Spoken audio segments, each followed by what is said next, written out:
And welcome to Stacklebeck on Terror. Well, the Muslim Students Association is one of the largest Islamic organizations in America, with chapters on hundreds of college campuses. Its alumni include doctors, lawyers, and engineers. But the MSA has another track record that it doesn't advertise. Several of its leaders have been convicted of terrorism. Check out this Stacklebeck on Terror exclusive report on a group that some are calling a recruiting tool for jihad. Let's go to work.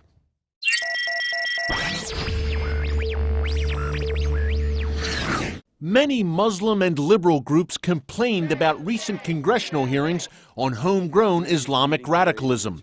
Yet American-born Muslims are behind a growing number of terror plots, a trend Attorney General Eric Holder has said keeps him up at night.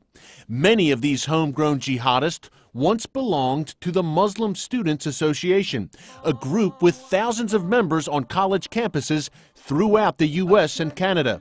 The MSA bills itself as a resource and support group, a place where Muslim students can network and help grow the association. Terrorism expert Patrick Poole, however, says his investigation of the MSA shows it's being used for another purpose. The Muslim Student Association has been a virtual terror factory. Time after time after time again, we see these terrorists, and not just fringe members. I mean, these are MSA leaders, MSA presidents, MSA national presidents who've been implicated, charged, and convicted in terrorism plots. The roll call includes Anwar al-Awlaki, the al-Qaeda cleric linked to terror plots from Fort Hood to Times Square and beyond. Awlaki, now a target for assassination by the U.S. government, was president of the MSA at Colorado State University in the mid-1990s. Then there is Rami Zamzam. Before his conviction in Pakistan last year for attempting to join the Taliban and kill American troops, Zamzam was president of the MSA's Washington, D.C. Council. Omar Hamami, a leader of the Al-Shabaab terrorist group in Somalia, is another MSA alum. He was once president of the group's chapter at the University of South Alabama. And the list goes on. Abdurrahman al-Amoudi, who was national president back in the 80s, was al-Qaeda's top fundraiser in America and is currently serving a 23-year prison sentence. The MSA has long been present on college campuses from coast to coast, places like George Washington University here in the nation's capital. So how does this supposedly mainstream organization get labeled by the NYPD as an incubator for Islamic radicalism? One former FBI special agent told us it can be traced back to the MSA's roots in the Muslim Brotherhood, a global jihadist movement that seeks to establish Islamic Sharia law in America and around the world. The MSA serves as a recruitment tool to bring Muslims into the Brotherhood, which was its original purpose. John Guandalo worked on several major terrorism cases for the FBI. He calls the MSA the focal point for the Muslim Brotherhood in America. Their goal, both from their senior leaders, the presidents of MSAs around the country, national leadership, is to implement Islamic government here in the United States. And they say that. Founded in 1963 at the University of Illinois at Champaign-Urbana, the MSA quickly spread to other campuses in the Midwest. There were really three leaders, three Iraqi guys, Jamal Barzinji, Ahmed Tatanji, and Hisham al-Talib, who really set it up, who are known identified Muslim Brotherhood leaders.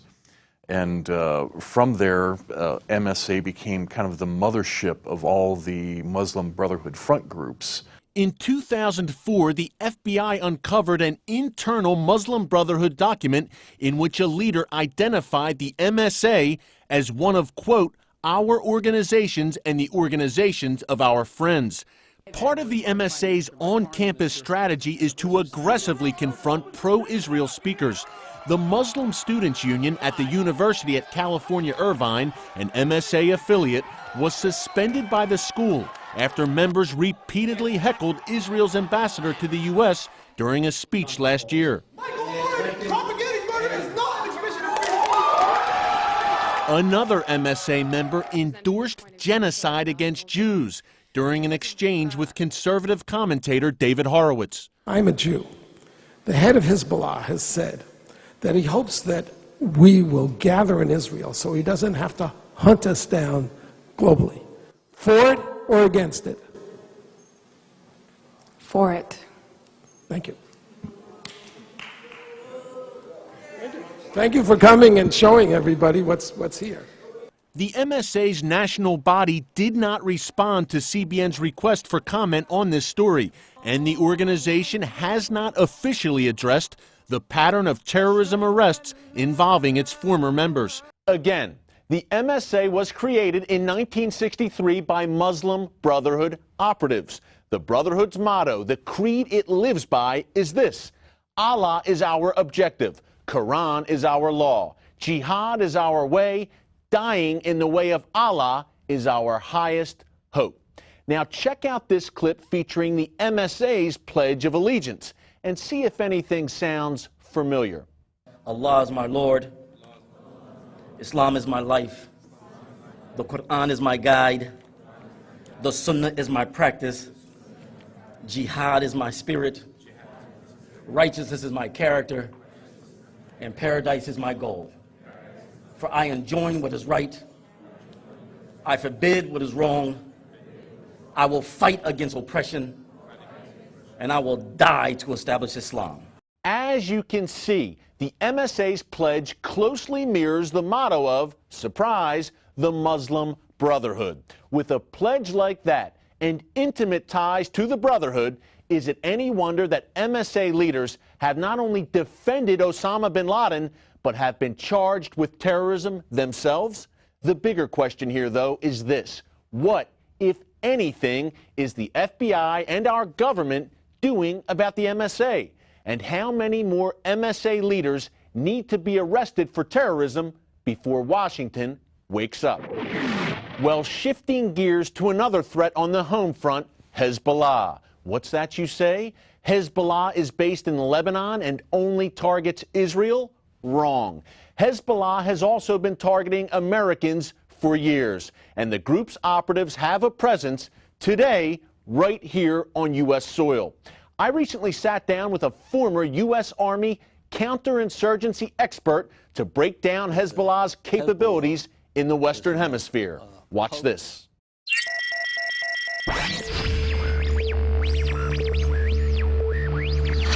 While our national security agencies focus a lot on al-Qaeda, I believe that Hezbollah is the most potent and powerful insurgent and terrorist threat in the world today in terms of potential threat to America. They're a terrorist organization that, one, has global reach. Two, they're state-supported. They're state-sponsored by Iran and have state intelligence services that support them. That gives them capabilities and unique capabilities that al-Qaeda might not necessarily have access to. They have conducted attacks against American interests.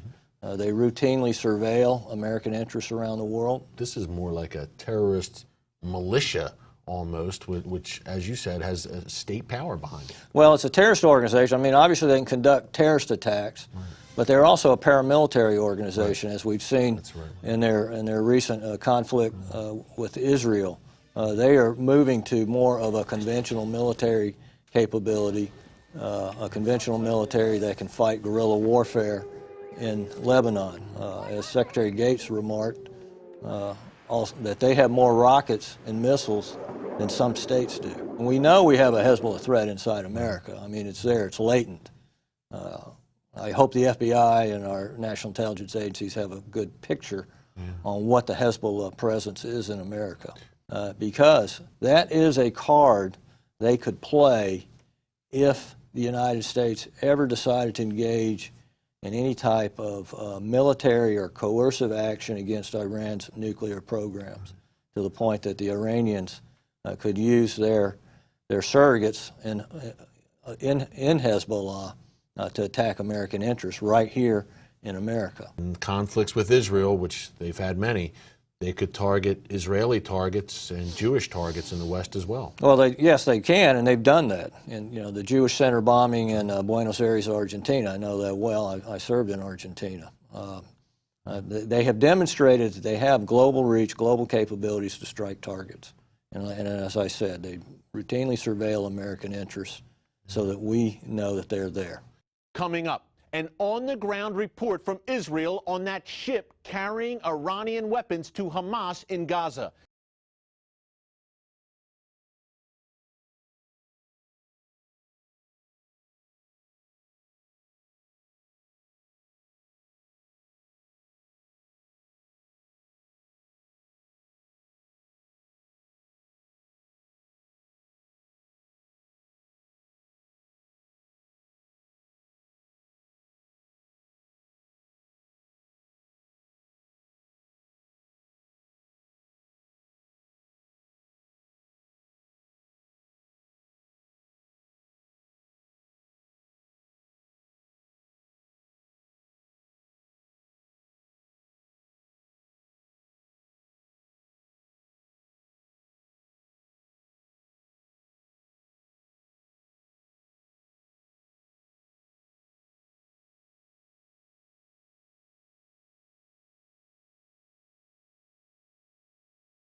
And welcome back. The Israeli Navy says it's clear that Iran is still in the business of arming terrorists. Surprise, surprise.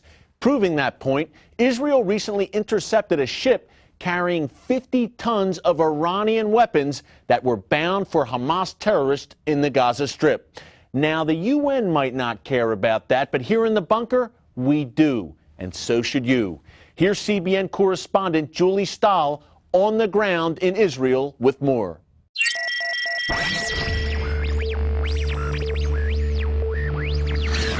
These weapons began their journey in Iran, were loaded onto a ship in Syria, and headed to Egypt. From there, Israel believes they were to have been smuggled into the Gaza Strip. They were en route to the terror organizations in Gaza, but their ultimate target was Israel's civilian population. Some of the weapons seized from the Victoria were on display here in the port in Ashdod.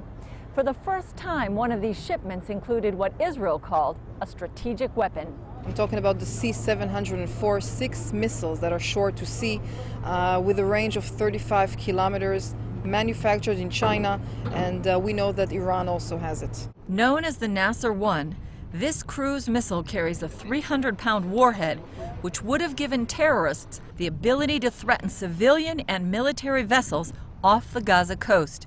Hidden behind bags of lentils, the shipment included 74,000 bullets and 2,000 mortar shells. Any bomb here, even the mortar shells here, which is 60 millimeters, can kill. So we are seeing one big container of terror. This is the 4th time in a decade Israel has intercepted a weapons ship possibly bound for Gaza. Some question if Iran dropped off the weapons when it recently sent ships through the Suez Canal. I can only say that chronologically, the Iranian warships have visited Syria. This weapons seizure is a clear reminder that Iran is actively building up its allies against Israel. Julie Stahl, CBN News, Ashdod Port, Israel.